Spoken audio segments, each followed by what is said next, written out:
مش عارف انتوا شايفيني صح ولا لا، بس انا هحاول اعدلها شويه كده معقول. السلام عليكم، صباح الخير، يا رب تكونوا في افضل صحه وسلامه. النهارده حابب اتكلم عن معنى مهم جدا، وهو من المعاني اللي احنا بسبب الانتاجيه والفهم الحديث انك تكون ناجح ومنجز وهكذا بنخسر اللحظه الحاليه. يعني ايه بنخسر اللحظه الحاليه؟ بنخسر اللحظة الحالية يعني احنا مش بيكون عندنا مفهوم ان احنا نعيش اللحظة دي. طبعا الناس عمالة تبص شبه المجنون، بس ماشي مش مشكلة، محدش عارفني كده كده. يعني ايه؟ يعني احنا بنفضل عايشين حياة في انتظار اللحظة اللي هيتفتح لنا فيها بوابة من السماء ونحقق فيها كل الحاجات اللي احنا مأجلينها. فبالتالي المرحلة الحالية اللي احنا بنكونوا عايشينها للأسف مش بنحياها. نضرب مثال، انا كعمر خلال 6 شهور هكون خلصت كل اللي عليا، سواء بقى متطلبات دراسية عائلية وهكذا، وهكون عايش حياة بيرفكت. فانا خلال ال6 شهور دول انا مش هستمتع بالحياة، فانا بخسر من وقت اللي ربنا سبحانه وتعالى عطولي 6 شهور في مقابل حاجة انا اصلا غيبية، معرفش هي ممكن تحصل ولا لا. انا ممكن افهم مفهوم انك تكون بتكد على نفسك في تعب ومجهود وهكذا، بس في نفس الوقت ما تخسرش اللحظة الحالية انك تعيشها وانك تحياها وانك تحيا الخبرة ديت. في لحظات احنا بقى عندنا حاجة اسمها وهم الكمال في كل حاجة، في الانتاجية، في الحياة، كل لحظة في ال 24 ساعة عندنا لازم يكون ليها افادة. ده مش صح. يعني الرسول اللي هو يعني النموذج بتاعنا كلنا، هل هو ال 24 ساعة مثلا كان بيبقى قاعد مثلا بيعمل إنتاج معرفي أو إن هو بيدي دروس وهكذا؟ لأ، كان في وقت للعيلة، وقت بيكلم الناس، وقت بينام، وقت بيروح يقضي مشاوير البيت عنده. دي حياة طبيعية. دي أصلا يعني من مروحات النفس عموما. ربنا سبحانه وتعالى يعني مش عايزك طول السنة تكون شغال إيه، طول 24 ساعة شغال بتعمل حاجة. لأ، أنت شغال بتعمل حاجة، خلصت الحاجة دي تعمل مثلا نشاط معين، تعمل أي حاجة من دي. بس اهم حاجة انك تحيا اللحظة الحالية، انك تعيش اللحظة الحالية، انك تحمد ربنا سبحانه وتعالى على الثانية اللي انت هتحياها ديت، انك في نفس طالع منك، انك بتوحد ربنا سبحانه وتعالى. كل الحاجات دي، كل المعاني دي بتديك سلام نفسي وبتخليك تشوف الرحلة من منظور مختلف. بص يا اخوانا، في عامل واحد هو هيسهل عليكم مفهوم اي شيء. العامل ده انك تكون مدرك ان كل التولز والحاجات اللي انت بتكون معاك دي هي مجرد انت بتاخد بالاسباب دي علشان نتيجة غيبية ما تعرفهاش. فانت بتاخد بالاسباب وبتتعب على نفسك وبتعمل مجهود. النجاح ده بقى مش مسألتك انت. فوالله لو عملت بالمفهوم ده وادركت انك بشر، انت ناقص يا حبيبي، تعامل مبدأ النقص، فانت هتعيش حياتك بسعادة. وطبعا هيكون في تعب وكد وهكذا، بس على الاقل في سلام نفسي. النجاح جه ما جاش، هونا على نفسك. انا بجد عندي مشكلة كبيرة جدا مع الناس اللي هي كل كلامها بيكون جاي من بره. انا متفهم، انا اصلا بدرس بره، انا متفهم الفكرة ديت، اللي احنا بما اننا اصلا حضارة يعني منهزمة دلوقتي، فاحنا عندنا ولع بالحضارة اللي هي الايه، اللي يعتبر الحضارة هي السائدة، سواء الحضارة الأمريكية أو الغربية وهكذا. بس في نفس الوقت أنا آخد منها ما يتناسب معايا وأضيف الصبغة بتاعتي، أضيف الحضارة بتاعتي.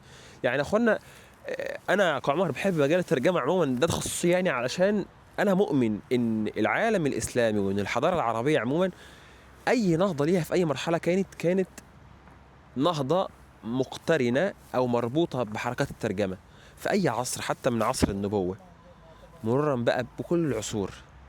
يعني اي طفره في التاريخ الاسلامي عموما بنلاقيها مقترنه بحركه ترجمه.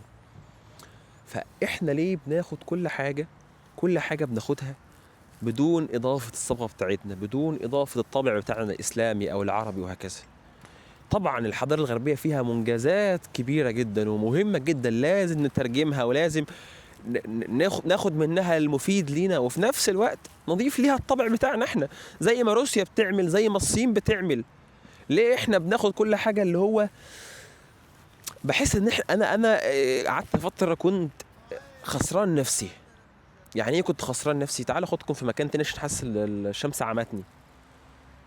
كنت حاسس ان انا خسران نفسي. لا، احطكم هنا ولا ايه؟ تعالوا كده، انتوا كده شايفيني كويس؟ اظن شايفيني كويس. فانا كنت خسران نفسي لان انا كنت مولع، كان عندي انبهار بفكره الانتاجيه وما اعرفش ايه وهكذا وكلام من ده. بس الحمد لله رب العالمين، بعد ما انا بقيت بعمل مقارنات وبوصل مثلا اجيب من هنا واساوي بدوت واوصل لحل وسط وهكذا، وحاطط في اعتبار نفسي ان انا بشر.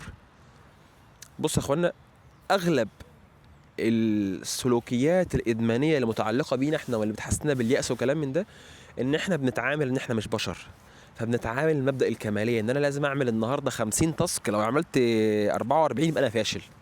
وده اللي الحضاره الغربيه او ان التعامل بالكم والاعداد ده جاي لنا من بره. انت في الاسلام مش مطلوب منك كم، انت لما ربنا سبحانه وتعالى هيتوفاك مش هيطلب منك انت ذاكرت كم ساعه، لا، انت النيه بتاعتك كانت عامله ازاي والمجهود اللي بذلته. انما الاعمال بالنيات ولكل امرئ ما نوى، ليس للانسان الا ما سعى. فشكرا، انت ربنا سبحانه وتعالى في الحضاره الاسلاميه مش مطلوب منك المنجزات. المنجزات ديت توفيق الهي وتدبير منك، وربنا سبحانه وتعالى بيهيئ لك الاسباب. شكرا. فاحنا التعامل بتاعنا مش تعامل كم، مش تعامل انا لازم اكون عارف انا كل وقت بوديه فين، وقت للعيله، وقت لنفسي، وقت للخروجات، وقت للمذاكره. طبعا ادراك اهميه الوقت حاجه، وانك تتعامل مع نفسك كونك ماده. هي دي مشكله الحضاره الغربيه. وحتى هم لو يعني في دلوقتي مدرسه اللي هي بتبعد عن الماده بس بتنسب الحاجات ديت لحاجات الحب، حب النفس، تحب نفسك والكلام ده وبتاع. احنا عندنا مفهوم اشمل ومريح. انا كبشر ناقص ما بتعاملش بمبدأ الكم خالص، بتعامل مبدأ ان انا باخد بالاسباب. عندي مادة معينة عايز اخلصها، والله بذاكرها. ربنا سبحانه وتعالى فتح عليا في المادة دي، خلاص. ما فتحش عليا بترجى واخبط الباب واعيط واتشحت قدام الباب لغايه ربنا سبحانه وتعالى يفتح عليا. ما فتحش خالص، انت كده كده اخد حسابك يا باشا. انت اخد الاجره بتاعتك من الاخر، اخد الحساب بتاعك، لان ربنا سبحانه وتعالى انت نويت النيه وكانت من خلص رجاء ربنا سبحانه وتعالى، فخلاص النتيجه مش بتاعتك. وده عموما بيتنافى، يعني التنافي كلي مع الافكار اللي هي خاصه بالانتاجيه الحديثه وكلام من ده. مش صح عندنا احنا. يعني اشهر حديث او من اشهر الحديث اللي احنا عارفينه اللي هو قاتل المئة ده.